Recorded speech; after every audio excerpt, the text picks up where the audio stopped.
বর্তমান যে স্পেসিমেনটিকে আমরা দেখছি, এই স্পেসিমেনটি একটি কদাকার বা একটি পিণ্ডাকার অবস্থান তৈরি করছে। স্পেসিমেনটির মধ্যে প্রচুর পরিমাণে নুড়ি কাকর বালির সংমিশ্রণ আমরা অনুভব করছি। এছাড়া নমুনাটিতে প্রচুর এই যে ইয়েলো বর্ণ তৈরি হয়েছে, এগুলো মূলত আয়রন অক্সাইড।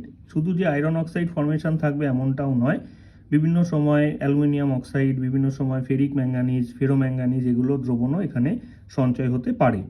মূলত হিমালয় পার্বত্য অঞ্চল থেকে যে নদীগুলি প্রচুর হিমবাহ সঞ্চয়ে ডিঙিয়ে সমতল ভূমিতে এসে পড়ে, সেই সময় প্রচুর পরিমাণ এই নুড়ি কাকর বালি বিভিন্ন ধরনের গ্রানাইট শিলা বা ব্যাসল্ট শিলা বা বিভিন্ন ধরনের নিজ শিলা ভেঙে এগুলো এই পেবেল কবলগুলো ফর্মেশন নিয়ে যখন সমতলে নেমে আসে, তখন কাদার সাথে মিশে একসাথে দীর্ঘ সময় থাকার পর এরকম কংগ্লোমারেট বা এরকম কংগ্লোমারেশন তৈরি হতে শুরু করে, অর্থাৎ একত্রিত শিলা লক্ষণ, যাকে আমরা এখানে কংগ্লোমারেট নাম বলে চিনব।